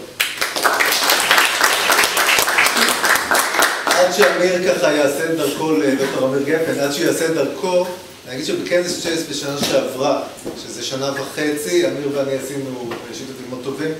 זה היסטוריה, זה נשמע. מה זה, אני מרגיש כאילו, שאלנו מה זה פרונט, וכולם היו מטורף. אני חושב שעשינו איזו קפיצה קטנה בשנה וחצי. נכון, אהלן, צהריים טובים, עבודות גמר. עם בינה מלאכותית, זאת המצגת האחרונה, נכון? אחרי זה נצא לדיון. אז אני רגע אשאל אתכם, שימו את עצמכם בכובע של מורים שמנחים תלמידים שכותבים עכשיו בתיכון את עבודת הגמר שלהם, 5 יחידות לבגרות, אירוע רציני. אני רגע אשאל שאלת קידבק, כי היא לא נשאלת בכיתות, צריכה להישאל, היא לא נשאלת, אבל אני בכל זאת אשאל אותה, כי מותר לי לשאול שאלת קידבק. ואני אשאל אתכם כמנחים, אני אגיד לכם, בתור תלמיד אני אשאל לכם, תגידו, ותכף נעשה את זה בהצבעה, אפשר להשתמש בבינה מלאכותית כדי להכין את עבודת הגמר שלי, 5 יחידות לבגרות, רק בהצבעה. אני רגע אשאל, אתם עכשיו מורים או מנחים של עבודת גמר, זה יכול להיות גם מרצים באוניברסיטה, שמנחים לסמינריון, לתזה או לדוקטורט. מי אומר, כן, למה לא? לגמרי אפשר להשתמש בבינה. וואלה, חדר פה. יש פה קהל שזה, אוקיי? מי אומרים, בוא, אין מצב. אין מצב, וואלה, זה חדר אחר. אז אני חושב שאני ארד, כי אני משכנע את המשוכנעים. כשאני עושה את הבדיקה הזו, בלא מעט בתי ספר, כולל עם מנהלים, וואלה, יש שם התפלגות, יש כאלה שאומרים לא, ואני שואל אותם למה לא, כי זה נורא מעניין. זה לא כי הם טכנופובים, אומרים מה, ראינו, יובל דרור דיבר על זה, הטיות, הזיות, חרטוטים, כאילו מה, אתה רוצה לעשות עבודה רצינית או אתה רוצה להתרסק עם הדבר הזה? אני חושב פה בתוך החדר יודעים שהתשובה היא כן, אבל, זאת אומרת, הצבעתם בנחישות, אבל זה לא כן וזה, אוקיי? זה כן, אבל זה הניסוי שאני מוביל אותו ביחד עם האגף לחינוך על יסודי, ביחד עם מי שממונה על עבודות הגמר במשרד החינוך, קוראים לה מיכל לוי, למי שמכיר. יש מסכים מקרנים דברים שונים, תסתכל אחורה. נכון. מה בעצם הרעיון של הניסוי, ואני אהיה קצר, אני חושב שבעיקר, חשוב לנו להשאיר פה את הזמן לדיון. זה שני דברים, אחד, זה לפתח ולתקף פרקטיקות. בעצם עולה השאלה, אוקיי, אז אמרנו שאפשר, אבל עכשיו תחת הכותרת הזאת, איך אפשר? מה זה אומר שימוש מיטבי, סלש מידתי, סלש ביקורתי, סלש אתי, בבינה מלאכותית לסיוע בהכנת עבודות הגמר. ואת כל הדבר הזה בתוך הניסוי אנחנו ממש מפתחים לפרקטיקות לפי שלבי העבודה. אגב, זה ניסוי שהוא לא יהיה, הוא בעצם כבר מתאים לכל מי שעושה עבודת חקר, כשאנחנו נפרסם את זה אולי מתאים גם לכל מרצה באקדמיה. ויש פה סטודנטים שלי באקדמיה, וולקאם, טוב שבאתם, ומותר להם לעשות, מה זה מותר להם? אני כותב, מומלץ להם לעשות את העבודות שאני נותן להם עם בינה מלאכותית, אבל הן צריכות להיות מורכבות, כמו שראינו קודם, אוקיי? אני אגיד ככה, אם אפשר לבצע מטלה שנתתי בפרומפט אחד בג'פט, אז כנראה אני לא נתתי שאלה טובה, בסדר? אז זה חוזר קודם כל אלינו. אז זה לפתח את הפרקטיקות בעבודת חקר, החל משלב הנושא והרעיון וזה, וחיפוש מקורות וניתוח ונצא, אוקיי? וגם איפה פחות. נאמרה פה קודם על ידי הקולגות שלי המילה רפלקציה. מה אהבת בעבודה? מה לא אהבת בעבודה? אנחנו נותנים את זה בעבודה, מה אין שום סיבה בעולם לעשות את זה עם בינה מלאכותית. אין פה גם תשובה נכונה, מה אהבתי, מה לא אהבתי. אוקיי, אז גם הדברים האלה מצריכים הנחיה. עוד דבר שהוא ככה ייחודי, עבודות גמר זה אירוע מורכב, אז לא מספיק רק שנפתח פרקטיקות, אנחנו צריכים ממש לעבוד בהטמעה, ויש לי גם זכות לעבוד עם האגף לחינוך על יסודי בהטמעה של זה.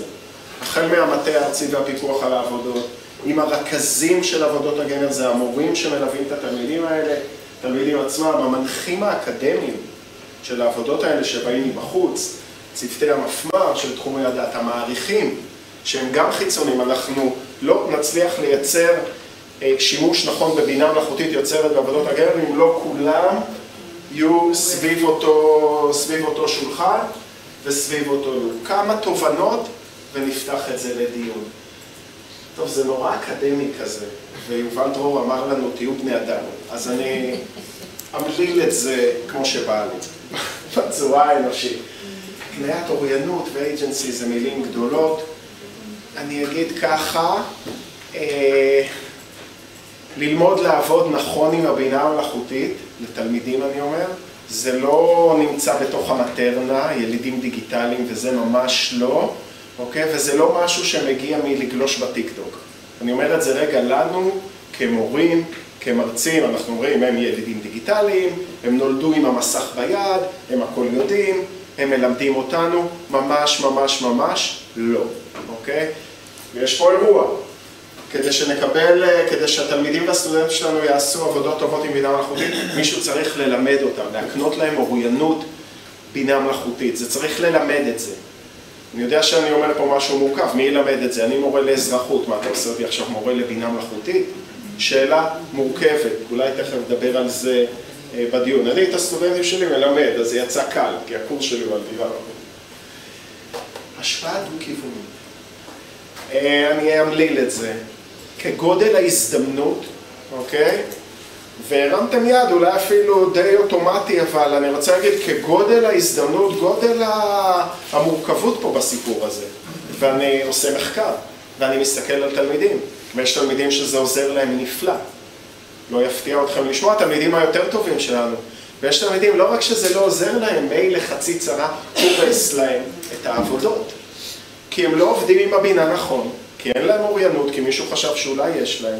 הם שואלים את הפרומפט הלא נכון, מקבלים את התשובה ההזויה והלא נכונה בהתאם, אותה הם גם לא בודקים, איך סטטיק ובן אל אומרים? קלאס ואפס מאמץ. העתק הדבק, שגר ושכח, מצפה ל-90, מקבל 50, בעיה שלהם כן, אבל גם בעיה שלנו, אוקיי? גם בעיה שלנו.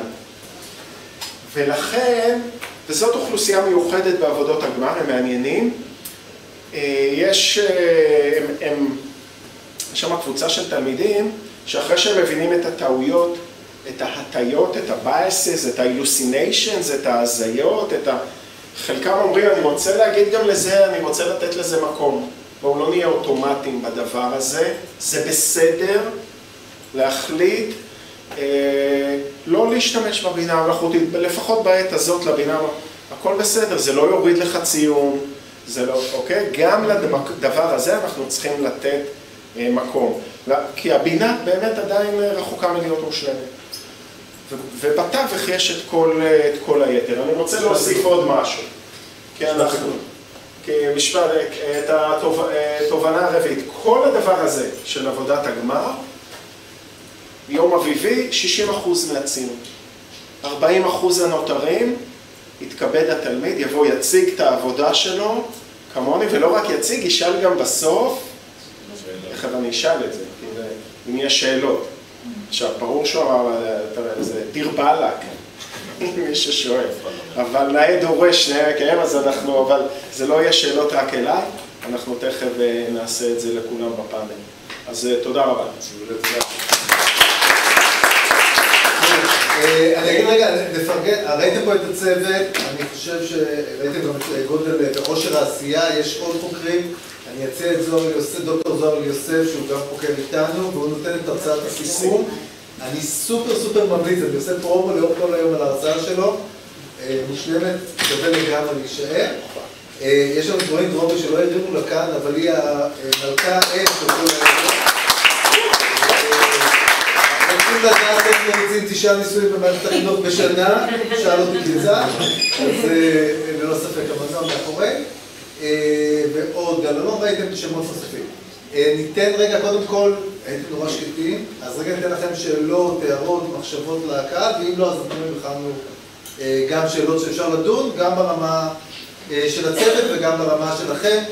אנחנו מבינים שאנשים פה, אנחנו בקהל שבוי ואוהד, אז יש מקום לחשיבה.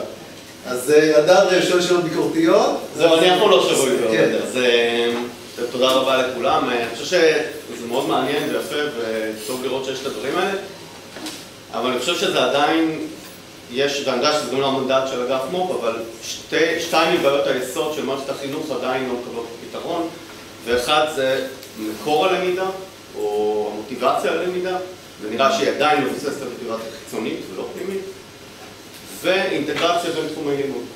ונראה שעדיין יש את ההפרדה הזאת בין המקצועות, במקום ראייה כוללת, ראייה יותר אינטגרטיבית, הבנה יותר רחבה של הדברים. ונראה לי קצת חבל שבעולם של טכנולוגיה משבשת, לא לנצל את זה ולרתום את זה כדי לשבש ולהציע משהו אחר ממה שיש היום. אז תודה באמת, אם יש לך עוד שעה וחצי, אנחנו נעבור על התוכנית האסטרטגית לשנה הבאה. אבל השאלות האלה, אני אתחיל דווקא מהלמידה האינטגרטיבית, זאת אומרת, לא, האמת היא זה שתיהן מתחברות, כי שני דברים הם סביב הנושא של הרעיון של הלומד העצמאי. זאת אומרת, הבינה המלאכותית בעצם מאפשרת ללומד שיש לו מוטיבציה ויש לו מיומנויות ניהול למידה, ללמוד מה שהוא רוצה באופן לבד, כבר לא צריך מערכת החינוך. וזה בעצם יכול להיות הגורם המבדל הכי חזק שאי פעם נתקלנו בו. זאת אומרת, ההבדל בין התלמיד שהוא מכוון מטרה ויש לו את כישורי למידה לבין זה שאין לו, הפערים יגדלו יותר. לכן אנחנו צריכים להסיט את המערכת שתכוון לטיפוח של לומדים עצמאיים, להקנות את המיומנויות האלה לכל התלמידים. חלק מזה זה עניין של המוטיבציה, שקשורה כמובן לשאלה של מסוגלות, תחושת מסוגלות עצמית, ואז אם כבר אני לומד עצמי, אז אין סיבה שאני אשאר בתוך הסילו של היסטוריה או מתמטיקה, למה לא לשלב ביניהם. אז בהחלט לעתיד זה המטרה שלנו, איך אנחנו עושים את זה, אני לא יודע, אולי שנה הבאה אני לא כדאי. בבקשה. מאוד יפה ממש. במיוחד על קצב. אני רציתי לשאול האם ואיך כל הדבר הזה מחלחל לשטח.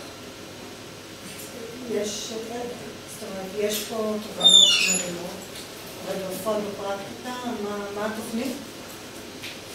אז באמת, אני חושבת שגם ישי וגם נועה דיברו על העניין הזה שגם תוצרים שהם בגובה העיניים לשטח, ממש ברמה של פרקטיקות וערכות למורה שאפשר לקחת וליישם, שמונגשות באופן פתוח, וגם בעצם גישת העבודה שמי שמוביל את התהליך הפיתוחי הזה והמחקרי הזה, זה ועדת היגוי שיש בה המובילים של המטה, שזה ה-day job שלהם. זאת אומרת, מפמ"רית אנגלית, המדריכות הראשיות באנגלית, המפמ"רית של מתמטיקה, המדריכים הראשיים של מתמטיקה, וככה בכל ניסוי וניסוי הם אבא ואמא יחד איתנו של הניסוי הזה.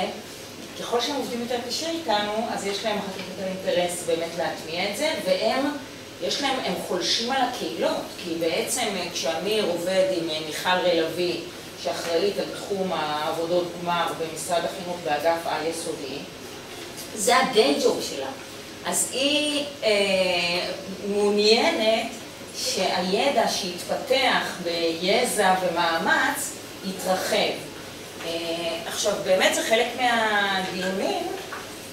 עכשיו כשאנחנו כותבים את הדוחות וצריכים לכתוב המלצות למטה, שגם הן נכתבות עם חברי ועדת ההיגוי, אז אנחנו באמת שוברים את הראש על גישות של סקיילינג, כי עד עכשיו מערכת החינוך עבדה עם הפסגות, עם ה-30 שעות, וכאילו בסימן שאלה באמת איזה יכולת השפעה במהירות יש לזה.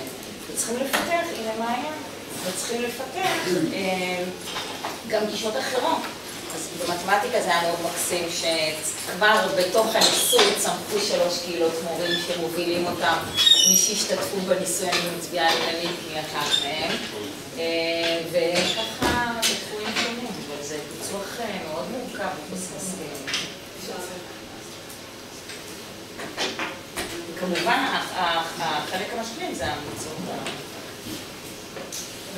נשמע נוספת, אבל אני אגיד משהו הייתי מורה במתמטיקה בתחילת השנה, במחצית של השנה, אני אתייחס משהו במקום. לגבי ההכשרה, אני דווקא לא הייתי שמחה, אבל רוב המורים עוברים הכשרה באמצעות השתלמויות, הרבה השתלמויות, אז זה מקום שם.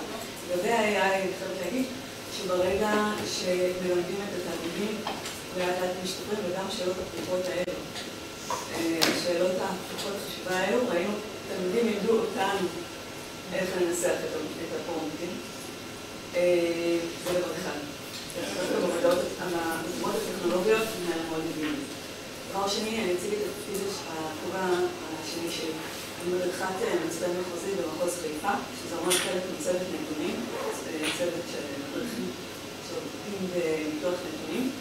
ובנוסף, אני מובילה דיגיטלית בפסגה ביאלית, שהתפקיד המרכזי זה הטמעת חדשנות ויזמות.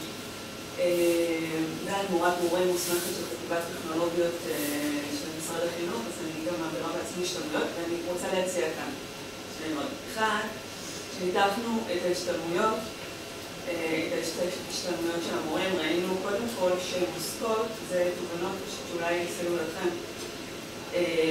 שהרבה מההשתלמויות עוסקות באמת, זה משהו שדוקטור עומר יציין את זה, שם דגש על פרקטיקות, וזה משהו שהוא חשוב, אנחנו לא רואים את זה בהשתלמויות. זאת אומרת, הרבה בהשתלמויות הן מלמדות כלים, חושפות כמה שיותר כלים, כי זה בא בעצם מהקהל, ופחות על אוריינות AI, פחות על פרקטיקות, ניסוח פרומפטים. אנחנו רואים מהשתלמות להשתלמות, בעצם כך יוצא שמורים יכולים להירשם בהרבה השתלמויות AI, ולפעמים אליי מורים הגיעו בהשתלמות רביעית שלהם, והם עדיין לא יודעים לנסח פרומפטים. הם עדיין לא יודעים איך לשלב את זה כעוזרי הוראה. דבר שני, כל ההשתלמויות עוסקות, רובן כמעט, ב-AI כעוזרי הוראה. עדיין לא עוסקים בנושא הזה של השילוב בלמידה, בגלל חוזר המנכ"ל המפורסם, שיש שם רתיעה מאוד גדולה. עכשיו, יש שם רתיעה מאוד, זאת אומרת, כל כך דאגו וכל כך הזהירו, שתיקח המון עבודה להטמיע את זה גם בתוך, גם אצל התלמידים. קודם כל, לגמרי מאמץ את כל מה שאת אומרת, ובואי נמשיך את השיחה הזאת, כי אני חושב שאת מקור יותר רב ערך בשבילנו. שנית, אני מסכים שרוב ההשתלמויות שאנחנו זה איך לעשות דובונים מרקדים בקנווה. אני מניח שהשטח יתעייף מזה מהר מאוד, זאת אומרת, זה כבר מהר מאוד, אוקיי, ראינו כזה, כמו שאתם ראינו 4 כאלה, מספיק. מה שאנחנו רואים בעצם בניסויים שלנו, שבאופן אורגני צמח מודל אחר, וזה מודל של קהילות חקר. הוא צמח גם בניסוי של הכלים, מה שהיה מעניין בחיסכון זמן למורים, שבסופו של דבר המורים במהלך הניסוי פיתחו את הכלים של עצמם. והבוט הזה שראיתם אותו בערב עין, זה בוט שהיום מורה יכול לפתח בוט כזה בהתאם לגישה הפדגוגית של בית הספר שלו. והתוצאה של הניסוי היה, הנה תהליך העבודה, אם אתם רוצים לפתח את הכלי לעצמכם. דבר דומה קורה במתמטיקה בקהילות חקר. זאת אומרת, זה לא, הנה קחו כלי וככה תשתמשו, אלא בואו נעבור איתכם תהליך של חקר, שתרכו, גם תכירו את הכלים וגם תפתחו את האוריינות. אם זה יקרה מחר בכל המחוזות וכל ההשתלמויות, לא, אבל אנחנו עובדים על זה. רק צריך לזכור, עם כל תוכנית כזאת, הם מעוררים 43. זאת אומרת, בדרך כלל זה לא מורה מניפה, זאת אומרת, זה מורים ששומרים את כל ההתנסות הזו בתוך בית הספר האם שלהם. אז תזכרו את זה. אז אנחנו נמשיך את השיחה הזאת. טוב, אוקיי. אני פשוט אתן את התגובת נגד, אז אני מעיין, אני מדריכת תקשוב ארצי של מדעי החברה. אני מניחה ומניחה השתלמויות של בינה מלאכותית. ומה שבעצם אני יודעת כמה מקרים, במזכירות הפדגוגית בעצם היה במהלך חופשת הקיץ, מסלול שבו הוכשרו המנחים, הייתה איזושהי השתלמות ביניים, ואחר כך כל מנחה מתחום הדעת התאים את ההשתלמות לתחום הדעת שלו, ומנחה אותה את המורים בתחום הדעת שלו, עם ההקשר שלו, של תחום הדעת, עם יישום בתחום הדעת. אני יכולה להגיד שסיימתי עכשיו במחזור אחד עם 80 מורים של ההשתלמות בהגדרות האמצעונות, כי כן היה שם פידבק מובהק ויישום בכל מפגש ומפגש של איך אני לוקחת את כולל לתחום הדעת. אמנם ההשתלמויות האלה לא נועדו לעבוד עם תלמידים, נכון בהגדרה, אבל יש שם מורים שלחלוטין הביאו את הדברים האלה לשטח. ואני יכולה להגיד שכרגע בתזה אני חוקרת את ההשלכות של פחות מקצועית מסוג כזה, על האוריינות בינה מלאכותית של מורים, על היכולת של ליישם בעצם את התוצרים ברמה גבוהה יותר בתפיסה מהם. אני רק בהתחלה, אבל מהמחקר המעט, באמת יש רק 5 מחקרים אמפיריים שמצאתי עד היום, כן יש לזה השלכות. לא ברמות גבוהות, זה כן מצריך עוד רמות ועוד רמות, והמורים צמאים. מורים שסיימו את ההשתלמות, כמעט ממש לא כולם, אבל רובם רשמו ברפלקציות שלהם שחייבת להיות השתלמות שרוצים להעמיד וללמוד. אז אני חושבת שדווקא המפתח פה הוא תחום הדעת, לחבר את תחום הדעת ולא מעניין. בתחום הדעת והגישה הפדגוגית. היו שאלות בצד הזה, כן. דור, אני בעברי בממוצע בשלוש השנים האחרונות מורה לאנגלית, בן של דוקטור ענת גפן. אני מניח רוב הקהל פה בנובמבר 22 נדלקה פה נורא. אני all in, early adopter, כל הסופרלטיבים. כמובן אם אני מייחס את הטכנו-פדגוגיה, הצלע הפדגוגית מאוד מפותחת, מאוד, אני רואה את זה גם בפרקטיקות, גם בקהילות הידע, שהן מאוד עשירות, כמו שאמרתם, באמת מוכוונות תחומי דעת, וזה פשוט מרחיב את הלב לראות את זה, ממש. מה שאני הייתי שמח לשמוע זה דווקא על הצלע הטכנו יותר, האם יש מגעים ושיח עם האקוסיסטם הטכנולוגי יותר בסטארט-אפ ניישן שלנו, עם תעשיות עתק בארץ ובעולם, ואיפה הפתוחים האלו, ואיפה האפיון שלנו כ-early adopters בתוך זה. הרגישה כן. אז אנחנו נמצאים בקשר רציף, בעצם היום שבו הקמנו את המכון, הוקם על בסיס ההיכרות הזאת גם עם אנשי אקדמיה וגם אנשים טכנולוגיים. אנחנו מגיעים עם כל מיני חברות, החל מחברות טק קטנות יותר, שככה בוחנות איתנו שיתופי פעולה או שואלות אותנו איפה נקודות העניין או איפה אנחנו רוצים להתחבר, למשל בניסוי של אנגלית, יש חברה שהמוצר שלה והבטיחה לשנות את הדברים בהתאם למסקנות הניסוי. כלומר, גם לחברות אין רצון לפתח משהו שהוא לא רלוונטי למשרד החינוך, וכמובן שאנחנו בעד. אנחנו גם בקשר עם חברות גדולות יותר, אנחנו במגעים כבר תקופה ארוכה עם גוגל, שמפתחים איזשהו מודל להוראה ולמידה, וכמובן שכדי להתאים מודלים כאלה למערכת הישראלית, למערכת הלוקאלית, אתה יודע, זו מערכת מאוד גדולה, אבל גם שם, כלומר, אנחנו לא מוותרים גם על מה שנקרא, על הגוון הלוקאלי שלנו, וגם על החברות הגדולות, אם זה ה-OpenAI שנפגשנו איתם יולי שעבר, כאילו, עם כולם, בתקשורת.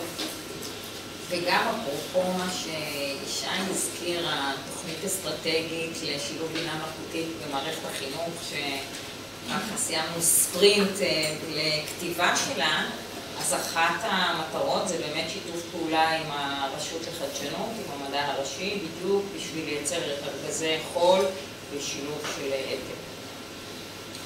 מה שיאשרו את זה. יש לנו זמן לשאלה. מאוד מאוד חייב.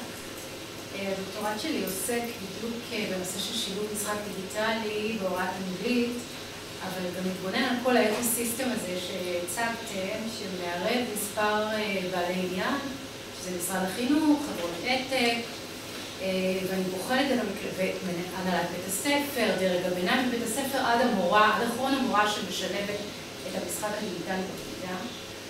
והאקוסיסטם הזה הוא מאוד מאוד מורכב, כי כל בעלי התפקידים, כל אחד מושך לכיוון שלו, ובסופו של דבר, מה שהדוקטורט שלי מצביע זה שהמורה, הקשיים שלה והבעיות שלה וההתנהלות בכיתה, יחד עם הכלי הטכנולוגי, לא כל כך נשמעים.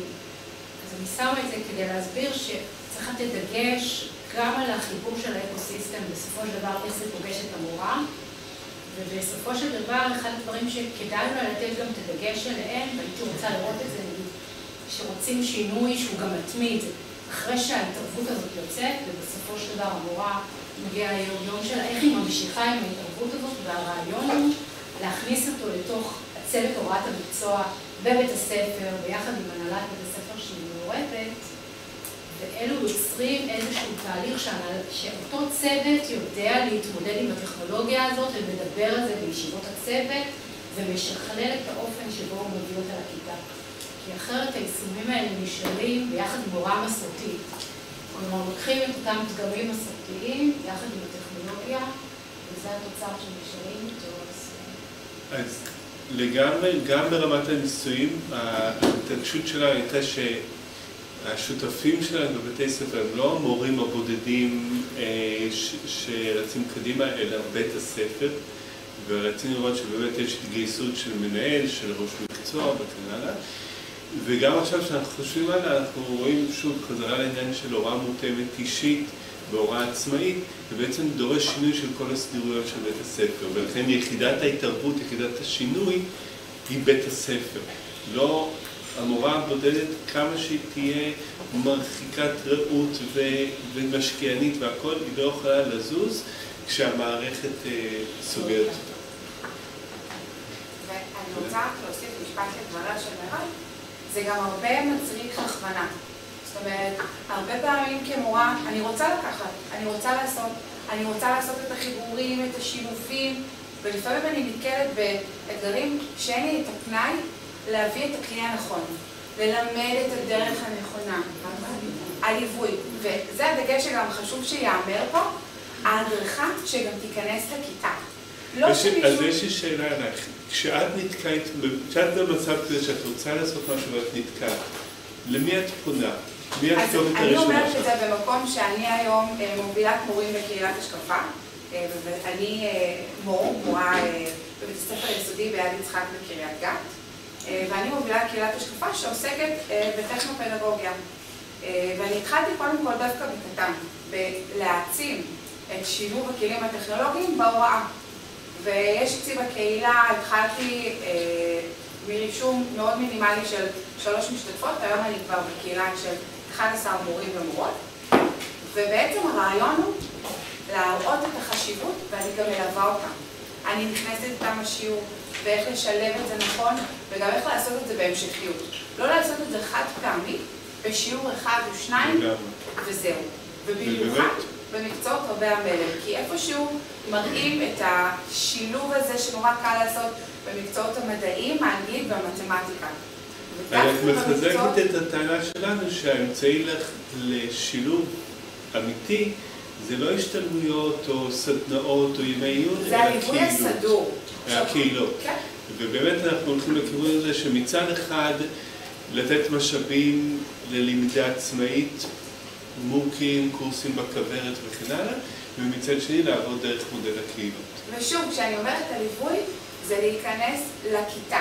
זה לא ללמד אותי את האיך, זה לעשות איתי ביחד, כשותפות, ומשם זה מתחיל להינקם. זה בדיוק מה שאנחנו קוראים, זה בדיוק מה שאנחנו קוראים קהילות חקר מקצועיות.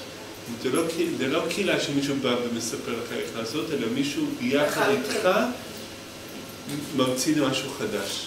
אבל חוץ מהקהילות, בצד הקהילות, אגב, גם אני אומר לך, שוב, בנוסף, ובחשיפה באמת המורים מקבלים, זאת אומרת, בתי הספר עומדת לרשותם הדרכה, בדיוק כמו רק הבעיה היא שזה הפך, אם בעבר בתי הספר נאלצו לקבל, נכפתה עליהם הדרכה, היום זה בסל גפן, וזה עומד, לא כל בתי הספר רואים את החשיבות לפעמים, זה דבר אחד, וגם בהדרכת תקשוב שם ברוכשים, עדיין המדריכים שם לא מלמדים מספיק בתחום AI. זאת אומרת, עדיין זה משהו ש...